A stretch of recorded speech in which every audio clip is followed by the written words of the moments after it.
Good morning, Acadiana. It is Friday, June 26th. It is 9 a.m., so that means it's time for us to start Local News Live, a production of AOC Community Media in partnership with The Advocate. They also put out a section, they cover the whole state, but they of course put out a section called the Acadiana Advocate. We're very appreciative to them for doing that, for covering all the stories and all the news that is fit to print. We could not do this every morning without the assist of our dedicated volunteers. This morning we have maybe, he's racking up, it's got to be like 100,000 episodes now. We have Mr. Bruce Cohen, the most experienced volunteer, the guy who's been helping us get through this public health crisis by reporting, or rather reading from his home studio. Bruce, how are you this morning, buddy? I'm fantastic, breathing as usual, and I don't know about 100,000 broadcasts, probably pretty close to that, but well, let's add one to it this morning. I'm going to go listen on Cypress Street Radio. Okay, you do that, my friend. Thank you, as always, Master Engineer Matt. We appreciate everything that you do for AOC. So again, good morning, Acadiana. We'll start off, obviously, as we do every day for the past 3 months, with coronavirus news. Hospitalizations in Acadiana double in 2 weeks by Ben Myers. The coronavirus outbreak in Lafayette and surrounding parishes continued to intensify Thursday, with rising hospitalizations and high positive test rates. There were 87 people hospitalized with COVID-19 on Thursday in the Severn Parish Region 4, as defined by the State Health Department. That is an increase from 79 the day before and more than double those 2 weeks ago. It is the highest number of coronavirus hospitalizations since May 4th, when there were 100. The highest number since the beginning of the pandemic was 125 on April 10th. The region added 69 new cases, and 1,795 new tests, for a daily positive rate of 9.4%. Thursday's tallies marked the first time the region has recorded more than 1,000 cases in a 7-day period. For the second time in 3 days, Region 4 added more cases than the state's other 8 regions. Statewide, the health department reported 938 more coronavirus cases, 12 more deaths, and 22 more hospitalizations on Thursday. A total of 12,160 more test results were reported to the state Thursday, with 7.71% of those showing positive results for the coronavirus. The percent positive test rate has been on an upward trend since late May, but has grown markedly since Saturday. Louisiana began reopening for Phase 1 on May 15th and 16th, then moved to Phase 2 on June 5th. Governor John Bel Edwards announced Monday that the state, seeing an increase in cases and hospitalizations, will remain in Phase 2 for 28 more days, and there's more on that in upcoming news that I will be reading for you this morning. However, we'll stick with the Acadiana area for now. Hearing set on suit over removal of Mouton statue. Mayor President and local head of United Daughters of the Confederacy subpoenaed by Claire Taylor. Lafayette Parish Mayor President Josh Guillory and the president of the local chapter of the United Daughters of the Confederacy have been subpoenaed to appear at an August 17th hearing on a lawsuit aimed at freeing city officials from a 1980 injunction that prohibits removing a statue of Confederate General Alfred Mouton from city-owned property. The statue of Mouton, a Confederate general and slave owner whose family founded Lafayette, was erected in 1920 during the Jim Crow era of Black oppression. The United Daughters of the Confederacy's Alfred Mouton chapter commissioned the statue and donated it to the city, which erected it at its current location, which is Jefferson Street and Lee Avenue, in front of what was once City Hall. In 1980, officials sought to move the statue to the new City Hall on University Ave. The Daughters of the Confederacy intervened in court, and a settlement was reached and solidified in a permanent injunction prohibiting removal of the statue. A few years ago, residents resurrected calls to remove the statue, but city parish officials pointed to the injunction as a reason not to do so after they were threatened with legal action if the statue were removed. In 2019, several residents in a group called Move the Mindset, led by President Fred Bergeron, filed a motion to intervene in the 1980 lawsuit, alleging the Daughters of the Confederacy did not have legal standing at that time over what happened to the statue because they had donated it to the city. The group returned fire, filing a motion to declare the 1980 lawsuit abandoned. On Monday, at the request of the residents' attorney, who cited time restraints, infantile investigations were appointed special processes and served subpoenas on Guillory and Jessica McChesney of Lafayette, president of the Mouton chapter, according to court records. They were subpoenaed to appear as parties to the lawsuit for an August 17th hearing, but was not subpoenaed to testify, Lafayette attorney Michael Gregory said. At a town hall meeting on Wednesday, upon questioning by several residents about his stance on calls to remove the Mouton statue, Guillory said, "I'm questioning how much good that statue does. I definitely can see how it hurts people and what it represents." Guillory said he is in deep conversations with many people involved, and he's confident a peaceful solution will be found, promising an announcement soon. Bergeron said Thursday neither he nor, to his knowledge, anyone with the group has spoken with Guillory about the statue. The two were supposed to meet, but Guillory canceled when he was served legal papers to appear for the August 17th hearing, Bergeron said. The mayor president, he said, may be speaking with other residents who have been attending rallies for removing the Mouton statue. FBI assisting in Grindr attack case. Family wants suspect prosecuted for a hate crime by Megan Wyatt. The FBI is assisting the Lafayette Police Department with an investigation into a Grindr date that ended with a brutal attack of a gay man. Sergeant Wayne Griffin, spokesman for the police department, confirmed Thursday the FBI's involvement in the investigation. We just wanted to make sure that we conferred with them, got with them, to make sure that we got the right guidance and to see if there any applicable federal charges are pursued in this case, Griffin said.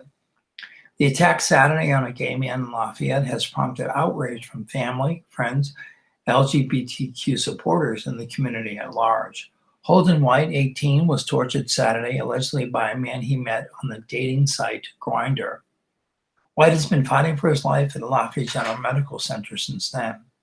Chance Seneca, 19, who was arrested and charged with attempted second-degree murder in the case, is in the Lafayette Parish Correctional Center on a $250,000 bail. White was stabbed 6 times in the neck and strangled with a cord or rope, according to Matthew Humphrey, president of PFLAG Lafayette. Every blood vessel in his head and face ruptured as a result, Humphrey said, and his wrists were cut so deep that his hands were nearly severed. Humphrey, speaking on behalf of White's family during a town hall Wednesday, asked Lafayette Parish Mayor President Josh Guillory to oversee the police department's investigation. He said White's family wants Seneca's charge upgraded to attempted first-degree murder and wants Seneca prosecuted for a hate crime.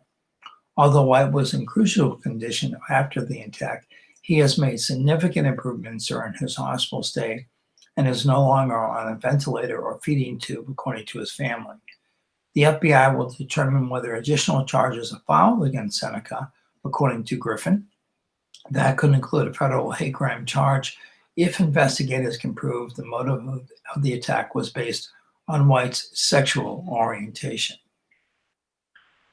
Cajun musician defends self after firing. Jamie Bergeron says post far from racist, staff report. Cajun musician Jamie Bergeron, who was fired from his paramedic job for sharing inflammatory memes on social media, said in a video posted Wednesday that the posts are far from being racist. Bergeron spoke out after being fired from Kkona Cox earlier this week over a post he shared on social media in a 7-minute video on Facebook titled, "You Heard Them, Now Heard Me." Bergeron, who worked for Kkona for 30 years alongside his music career, said he believes he was being targeted to be portrayed as a racist. "Those memes may have been insensitive, but they are far from being racist," he said.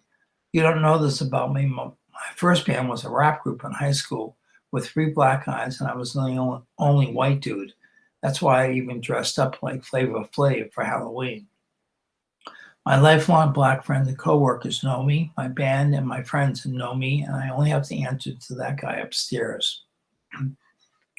The public criticism of Bergeron began after he shared several memes that included an image of a vehicle hitting protesters in a roadway after the heading "All Lives Splatter."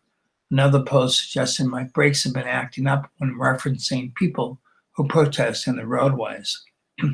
Kkona Cox issued a statement Tuesday regarding Bergeron's dismissal because it is important to our Kkona family and the communities we are honored to serve that we both acknowledge and communicate the action that we have taken. The post and underlying insensitivity and disrespect shown by the post are not in any way representative of our company, our beliefs and values, and the extraordinary work of the men and women who work for Kkona. The company said in the statement, "We humbly ask for consideration, as we have all been reminded of in these trying times, that one person and their actions do not represent the whole of one community, one gender, one race, one religion, or one company." All right, we'll read a couple of public service announcements. Camp Unique, Dreams Foundation. Every summer, the Dreams Foundation of Kkona hosts the greatest camp of all, Camp Unique. Camp Unique is suited for individuals with special needs. Camp Unique will be held July 13th through 17th through ages 5 through 13, and July 20th through the 24th for ages 14 and up. A fee will be $75, and the theme this year is Peace and Love. All Camp Unique sessions will be held at LUS Acadian Village. Individuals of all ages have a blast participating at this camp that is specifically tailored to them. They get the opportunity to take part in activities such as art, fitness, karaoke, music, and dance, as well as getting a Camp Unique t-shirt and a snack every day.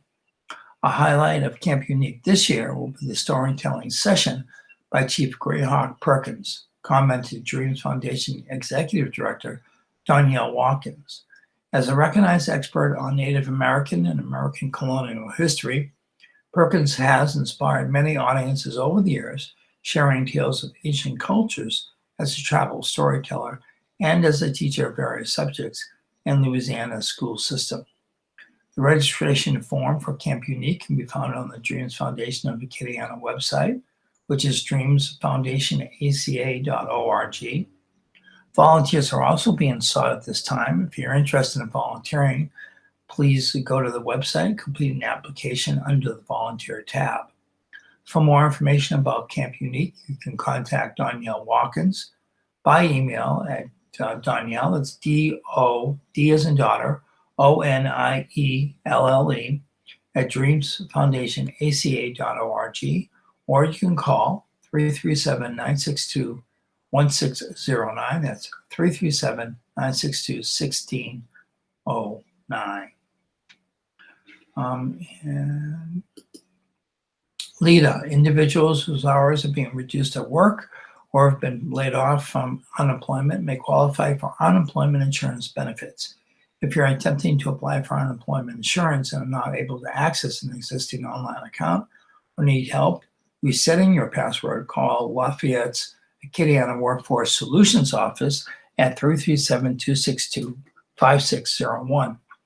Due to the high call volume, some calls may not be answered immediately. You can call again at a later time, or you can contact one of Louisiana's other local offices for assistance. In addition to unemployment insurance benefits, individuals looking for supplemental income can consider local employment opportunities with businesses who are seeking temporary, part-time, and full-time workers by visiting the COVID-19 Help Wanted resource page at lafayette.org/helpwanted, or LEADER's a virtual job fair page with local businesses seeking to hire local candidates for full-time employment at lafayette.org/jobs.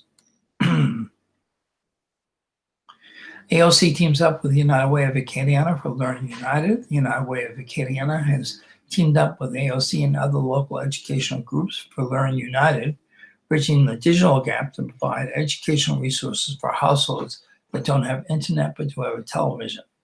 The Learn United program airs weekdays from 8 to 2 on AOC 2, Cox 16, LUS 4, and streaming at aocinc.org/watch.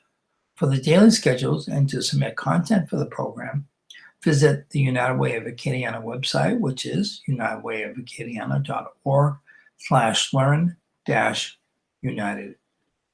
All right, getting back into the news.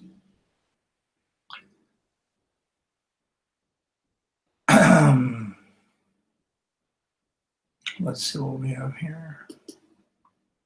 Officials offer guide for schools to reopen. Mask for students, key part of plan by Will Centel. Public school students in the third grade and older, along with adults, should wear face masks to the maximum extent possible when schools reopen, officials of the State Department of Education said Thursday. Face coverings should be worn in all areas of the school, according to a wide range of guidelines that have been in the works for weeks. This includes classrooms. Most important, face coverings should be worn during arrival, dismissal, and any other transition within the school building.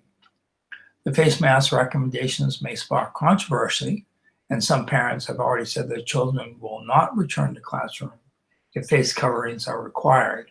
The issue has also become sort of a political flashpoint, with advocates of strict lockdowns arguing that face masks are essential, while others question their value.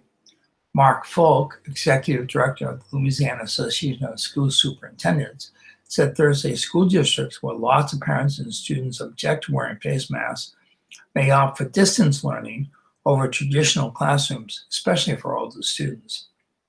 A lot of that is going to depend on how parents feel about it, Folk said.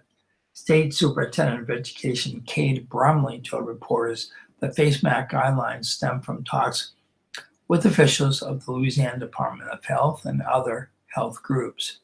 Brumley said he is encouraging all district leaders to offer distance learning for families who opt out of returning to classrooms, and said those leaders are working through the processes. The agency released the benchmarks less than 2 months before classes resume, amid a rising number of coronavirus cases in Louisiana. Some school districts began classes August 6th.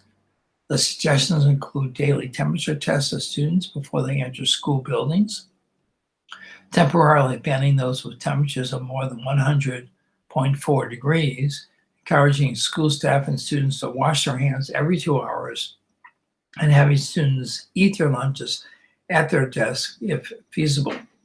State officials notice some students are sure to contract the virus, and when that happens, schools may need to close up to 5 days. Prepare plans for school closures 3 to 5 days if the school environment is determined to be a source of ongoing COVID-19 spread, according to the guidelines. The decision to close schools is an individual case-by-case process. That decision will ultimately be made by school leadership with guidance and expertise from their regional medical director. Aside from ill students being sent home until a doctor says the infection is gone, those who are in close contact with the infected child less than 6 feet away for more than 15 minutes should also stay home and monitor symptoms for 14 days, the document said. The recommendation also says students should enter and exit school buildings single file,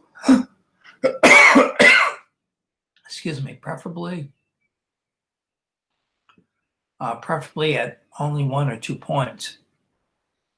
Hand hygiene stations are also needed at entrances, state officials said.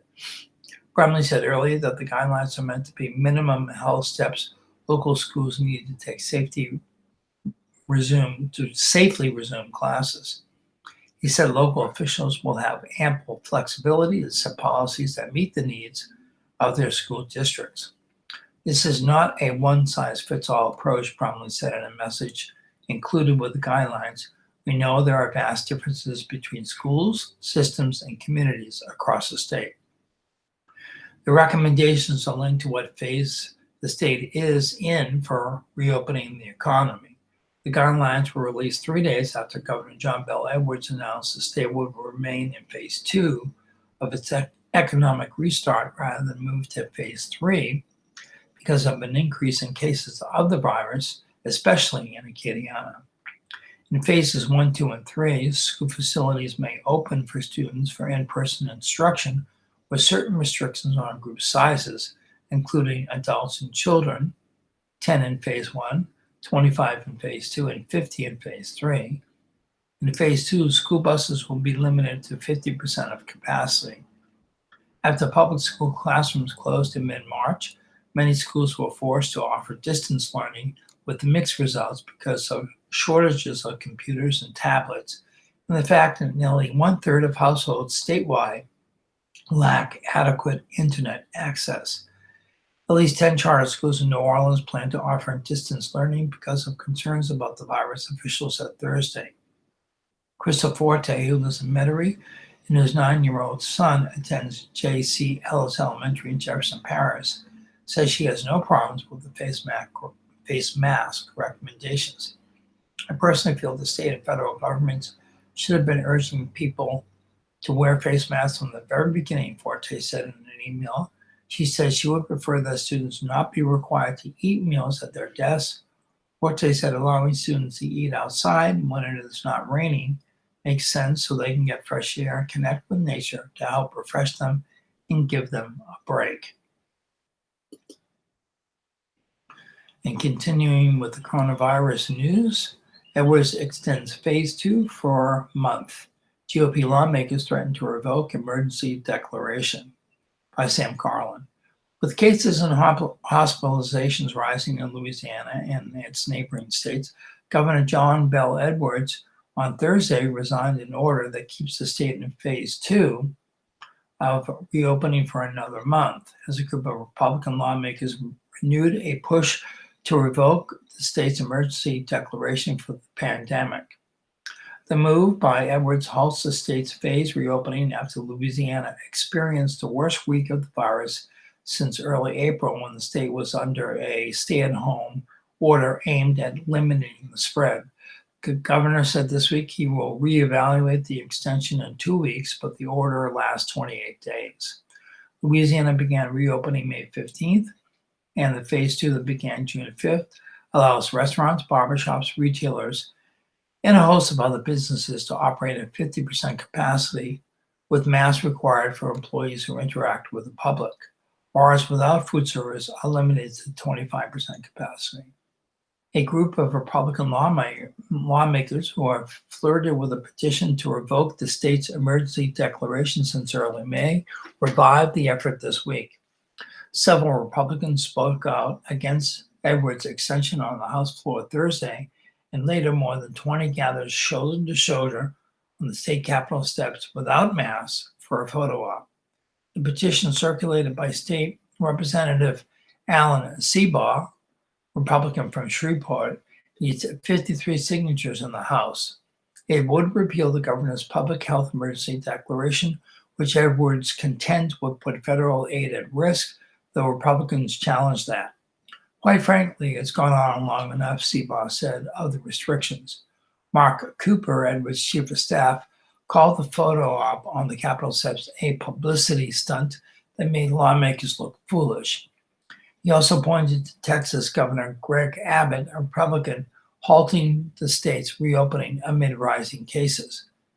We are here trying to communicate to young people that they should wear masks when they're in groups, Cooper said. And here they are taking a picture in front of the Capitol without masks. What kind of message does that send? The new order, signed by Edwards on Thursday, makes one significant change from the existing Phase 2 guidelines, reinstating a 250-person indoor gathering limit, Previously, there was no law limit as long as social distancing was possible. Some Republican lawmakers have repeatedly criticized the state's response to the coronavirus. Some even passed legislation that ensures contact tracing, a key part of the state's strategy to tamp down cases, is voluntary. Others have complained that what they see is a lack of transparency from the governor's office about his decisions, especially after he made a last-minute decision on the behest of health experts to keep the state's stay-at-home order in place an extra 2 weeks in May. State Representative Danny McCormick, a Republican from Oil City, who organized a protest at the governor's mansion over Edwards' stay-at-home order early in the pandemic, says the legislature has stood by as the Constitution has been shredded. When will we say enough is enough, McCormick said. Will that be when COVID-19 trackers come to your house and pulls your family members out of your house? McCormick was apparently referring to contact tracers, who are call center workers hired by the state to call those who have been infected to find out who they came in contact with. Then they call those people and advise them to isolate and offer resources. The program is voluntary, though the state has spent millions on it as a key part of the response to the virus to meager results. At last count, less than 60% of infected patients were picking up the phone when called. State Representative Blake Miguez, the chairman of the House Republican delegation, said momentum is building on this issue. Seabaugh previously said in early May that he had the required 53 votes but never delivered. Miguez said people in his district overwhelmingly didn't want to wear masks or be unsaddled with government restrictions, such as social distancing at restaurants. He also pointed to neighboring states that are opening up faster than Louisiana. Texas was ahead of Louisiana on reopening, but Abbott on Thursday said he would halt the reopening and ban effective elective procedures in some areas to save space at hospitals amid a rapidly rising case count in that state. Health officials in recent days have sounded the alarm about rising cases and hospitalizations in Louisiana. Officials have urged people to wear masks when out to help limit the spread, among other precautions, and have recently ramped up their communications to young people as they account for a rising number of new confirmed infections. Some of Louisiana may be done with COVID, but I promise you that COVID is not yet done with Louisiana, Edwards said in a statement. I especially want to call on the young people of our state, those ages 18 to 29, to take this illness seriously. All right, a couple more public service announcements. The Keeping Calm Through COVID hotline. If you're feeling overwhelmed with stress, fear, and anxiety about the uncertainty surrounding a public health emergency, there is a special Keeping Calm Through COVID hotline you can call. This connects you to a trained, compassionate counselors who can offer support and who can direct you to mental health and substance abuse counseling services. Trained counselors available 24/7, and all calls are confidential. If you need this service, please call 1-866-310-7977. That's 866-310-7977. Locally, you can call 311. You can stop the spread, call instead, or hashtag stop the spread. Call 311 for the latest COVID-19 updates and information. There are call centers with volunteers and medical professionals that are active 24/7 to answer your questions about COVID-19 and to determine if you need to get screened. You may also call 311 and press option 2 if you're a business owner, employee, or are looking for a job to get information about applying for small business recovery loans, apply for unemployment benefits, and related programs. Medicaid resources. If you have lost your job or if you have reduced hours, you may be eligible for Medicaid. You can apply online at mymedicaid.la.gov. You can also apply by phone by calling 1-888-342-6207 or by mail by sending your information to Louisiana Medicaid, P.O. Box 91283, Baton Rouge, LA 70821. Local Medicaid offices are currently closed because of the pandemic, so if additional assistance is needed, again, you can call 342-6207. Okay, getting back into the news, we're going to go to our day in history, the zodiac, or the horoscope, as I refer to it, and the funerals in the Kkona area for today. Today in history, today is Friday, June 26th, the 178th day of 2020. There are 188 potential shopping days left in the year. Today's highlight in history. On June 26, 1948, the Berlin Airlift began in earnest after the Soviet Union cut off land and water routes to the isolated western sector of Berlin. On this date in 1870, the first section of Atlantic City, New Jersey's boardwalk, was opened to the public. On this date in 1911, John J. McDermott became the first American-born golf player to win the U.S. Open played in Chicago. In 1917, the first troops of the American Expeditionary Force deployed to France during World War I landed in St. Nazaire.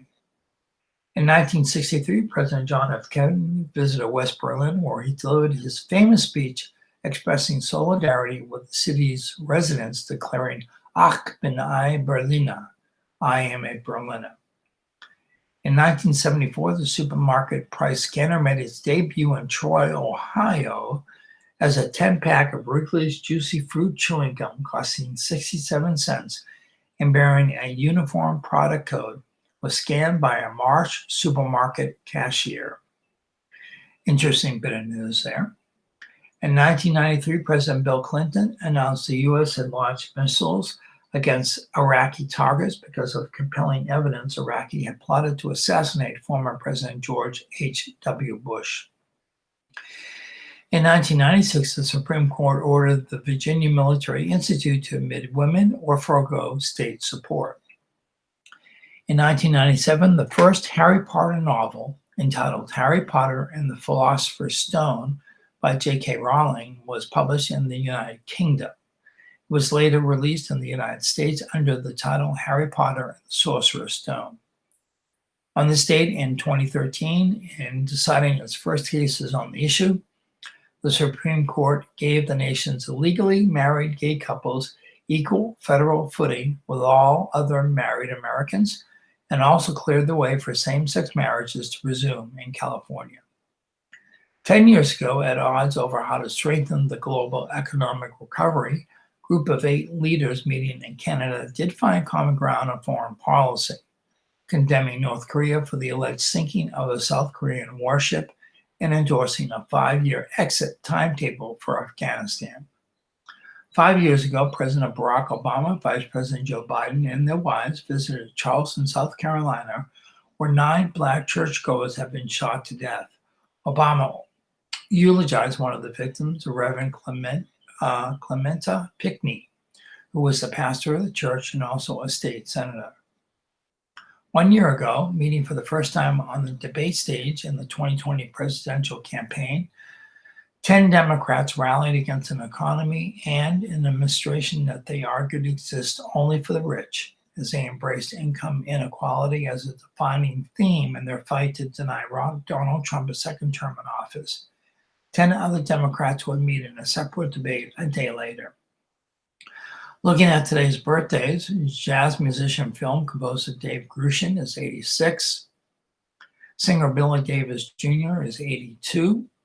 Rock singer Georgie Fame is 77. Rhythm and blues singer Brenda Holloway is 74.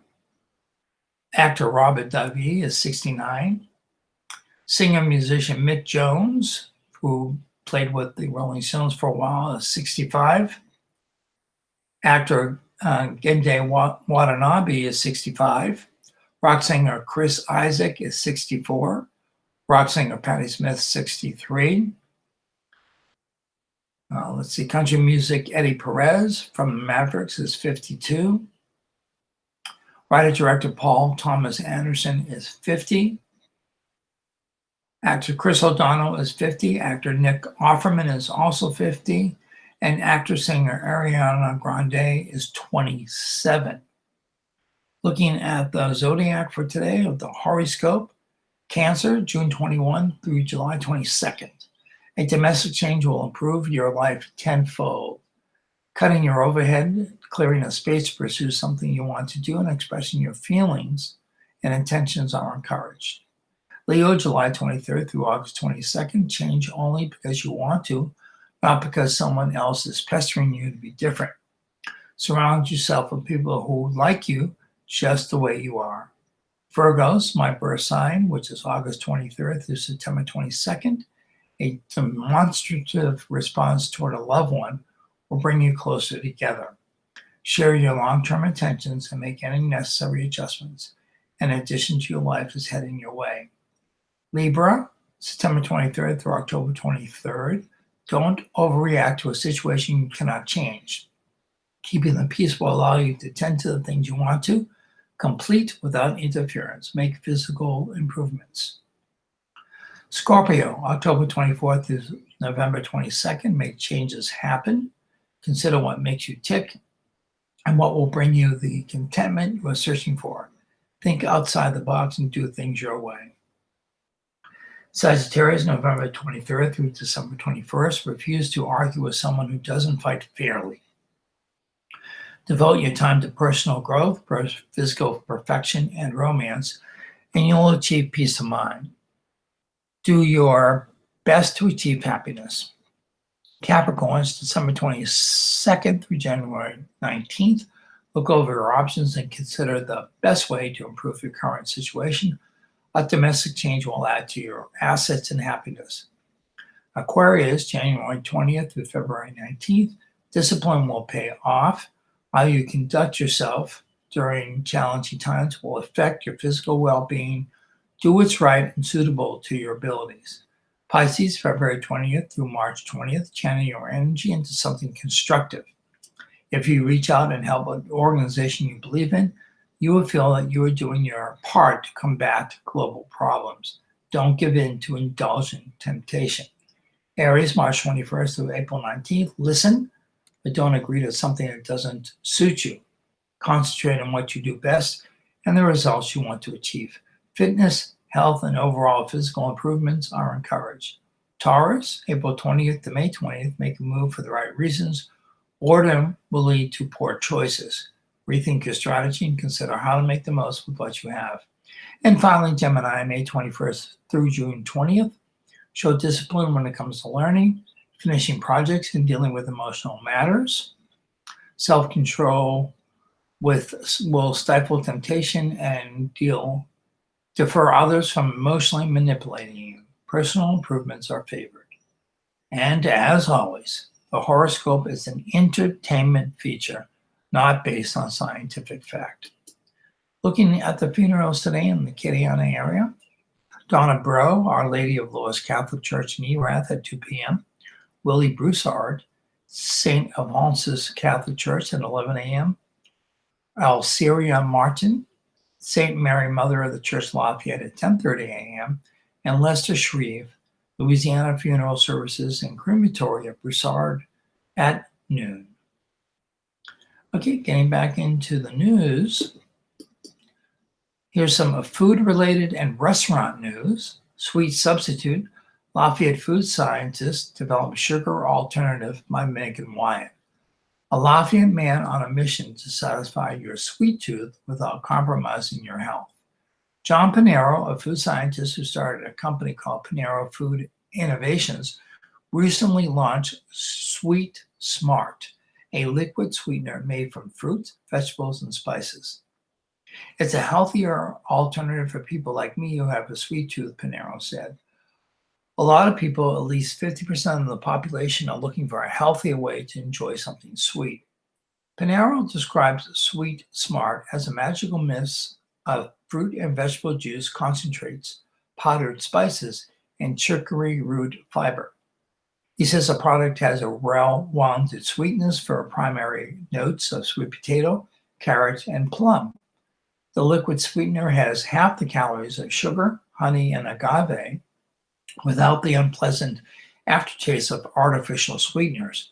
It also has 4 grams of fiber per serving and is low in sodium, high in potassium, and contains antioxidants. Sweet Smart is available in 3 flavors: original, passion fruit, and sweet heat.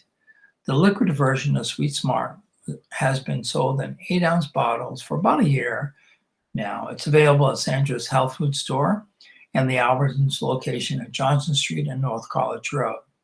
It's also available for purchase online at PaneraFoods.com. That's Panaro Foods.com. Panero is finishing up a granular version of Sweet Smart that will be suitable to replace sugar in most recipes. He expects to launch the powder product in August. He's been developing the shelf-stable vegan products at the Lafayette Economic Development Authority's Opportunity Machine and the Acadiana Food Hub's Incubator Kitchen. Panero is a native of New York who holds degrees in chemistry, nutrition, and culinary arts. He moved to Lafayette in 2009 to accept a position at the Wright Group, which makes nutritional products such as meal replacement bars and shakes. He opened a healthy restaurant called Anne's Table in 2013, and the location currently occupied by Pop's Po' Boys in downtown Lafayette before starting Panera Foods a few weeks later. I found a couple of concepts I wanted to bring to market, Panero said, and I've been able to do that. It's a long story, but to make it short, I got hit by a car twice when I was riding my bike. Panero said he was hit by vehicles while biking on 2 occasions along Johnson Street within a 6-month period. After undergoing operations and physical therapy, he's been able to recover and has been able to use small settlements to fund the research and development for Sweet Smart. He said he no longer bikes and instead swims laps and plays tennis for exercise. I don't ride my bike anymore, Panero said with a laugh. I'll probably eventually get back to it, but there's definitely no hurry right now. In restaurant news, fast casual taco spot Serape to open in Lafayette by Megan Wyatt. A new fast casual restaurant called Serape Tacos and Gorditas is opening next month on University Ave in Lafayette. It will be the second location of the restaurant concept after the first opened in the Calcasieu Parish town of Iowa earlier this year. The Lafayette location is expected to open on Wednesday in a strip mall at 2106 North University Ave, said owner Jorge Rodriguez said. We're used to food services and restaurants, Rodriguez said, and I'm just trying to start a new concept. We've used Rodriguez and his family own a number of Mexican restaurants in South Louisiana, including about 30 locations in El Paso and 6 locations of La Rumba. The family also owns Pedro's Tacos and Tequila Bar in Lafayette and Maria's Cocina Mexicana in Sulphur. Serape is different from Rodriguez's other full-service restaurants, and it focuses on more traditional Mexican fare. The taco menu includes corn and flour tortilla options with a variety of meat choices, including bistec, which is beefsteak, chicken, carnitas, pork, suadero, brisket, trompo, pork cooked on a vertical grill, and molija, organ meat. Tacos are topped with cilantro and onions and served with charro beans. It will also offer tostados, panchos, tortas, quesadillas, fajitas, chimichangas, enchiladas, salads, and baked potatoes. Also on the menu are breakfast burritos, children's options, and desserts such as empanadas, flan, and tres leches. Serape is named for the long, brightly colored shawls worn by Mexican men. And going back to another public service announcement, Vitalant begins testing all blood donations for antibodies to COVID-19. Vitalant became the first national blood bank to test all blood donations for antibodies to SARS-CoV-2, the coronavirus that causes COVID-19. The nation's largest independent nonprofit blood collector, serving hospital patients in South Louisiana, is providing the test results to donors who complete successful blood donations, which are critically needed now and are at a low supply. The antibody tests authorized by the FDA will indicate if the donor's immune system has produced antibodies to the virus, regardless of whether they either showed symptoms or not. It is possible that over time, the broad use of antibody tests and critical follow-up will provide the medical community with more information on whether a person who has recovered from COVID-19 is at a lower risk of infection, and if so, for how long. For more information, you can contact Vitalant, that's vitalant.org/COVID-free. Donors are urged to give blood as soon as possible. Appointments are strongly recommended. So visit vitalant.org or call 877-258-4825. That's 877-258-4825. And getting back to the news, Senate scrambles on insurance suit bills by Mark Ballard, Capitol Bureau editor. Only 5 days left in the special session, and still no bill aimed at lowering auto insurance rates have won final approval. But a Senate committee is doing belts and suspenders, I'm correct. But a Senate committee is doing belts and suspenders to get some instrument to the governor's desk before the special session ends at 6 p.m. Tuesday. Not really sure what doing belts and suspenders means, but maybe it will explain later in the article. You've seen us go round and round, said Republican Senator Heather Cloud, who added that she wanted to return to her home in Turkey Creek with some sort of tort reform measure. Bills stalled last year. Governor John Bellbridge earlier this month vetoed one measure that included what both sides agreed was a fatal flaw in the wording. 5 different measures made it to the House floor, 3 made it to the Senate. Furthest along in the process is House Bill 57 by House Speaker Clay Schnecksider, which passed both chambers in slightly different forms, leaving representatives and senators to negotiate the final wording. But Schnecksider's is only the latest measure that supporters call tort reform and say will lower auto insurance rates by changing how Louisiana conducts injury trials. Opponents counter the proposals would give insurance companies all the cards in paying car wreck injury claims and limit injured victims' options for going to court to seek recompense. A key problem for supporters of dramatically changing how Louisiana conducts trials is that Schnecksider removed from his bill the concept of collateral source. Supporters want Louisiana to be one of the only states in the nation to pass a law limiting plaintiffs to what they paid for the injuries received rather than what doctors charged. Collateral source is a common law concept based on a 166-year-old U.S. Supreme Court ruling that articulated a due purpose for civil lawsuits, one to punish a person responsible for causing injury to another, and secondly, to make the responsible party compensate the injured party. The High Court and subsequent court rulings over the years have held that restricting recovery of an injured party with foresight enough to purchase the health care insurance actually benefits the defendant driver and his insurance company. The full Senate would need to approve the 3 House measures, House Concurrent Resolutions 18, 19, and 20, for them to take effect, but that's not a given. The Senate considered 3 newly identical resolutions on Wednesday, passing only one measure by 2 votes after a fractious floor debate. The other 2 were set aside for the time being.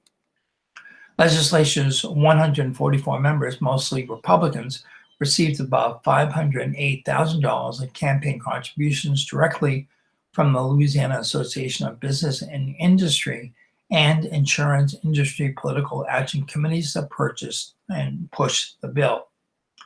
31 members of the House and Senate, mostly Democratic, received about $110,000 in direct contribution from legal community political action committees that oppose the measure.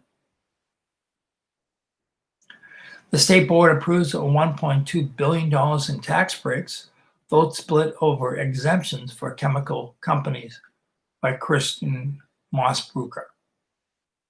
Tax breaks for manufacturers in Louisiana were scrutinized more closely by some members of a state board this week, with a split vote approving $1.2 billion of property tax relief over 10 years across 5 companies in exchange for $7.6 billion of investment in the state.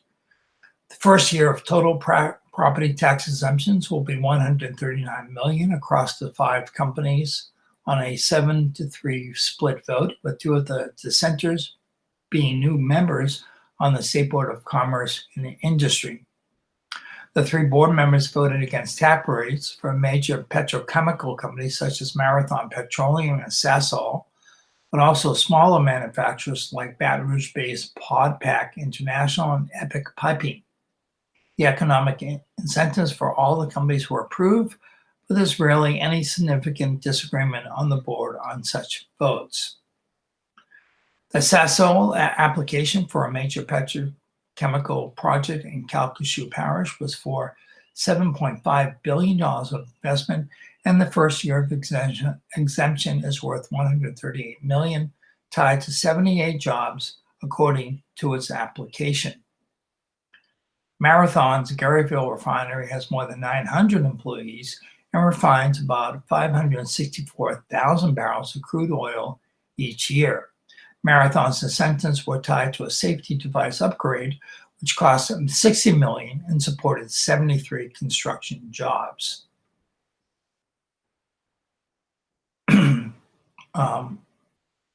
And continuing for Kenny Harvard, a former Republican state legislator and West Feliciana Parish president who is new to the board, said the issue in this vote against the tax breaks was about local governments having control over their own property tax exemptions. There wasn't enough evidence there at the meeting that they could calm my anxiety about the pollution that's already there and how this tax break may actually result in increasing pollutants, he said. The lack of jobs at each site was a big factor in that decision, he said. I just think it was out of proportion. Okay, unemployment claims drops after 2 weeks of rising numbers by Timothy Boone.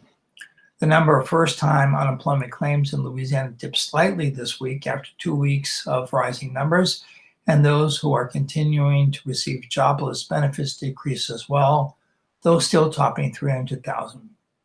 There were 20,191 people who made initial claims last week, according to figures released Thursday by the Louisiana Workforce Commission. That's down from 23,243 first-time claims for the week ending June 13th and 22,002 new claims for the week ending June 6th.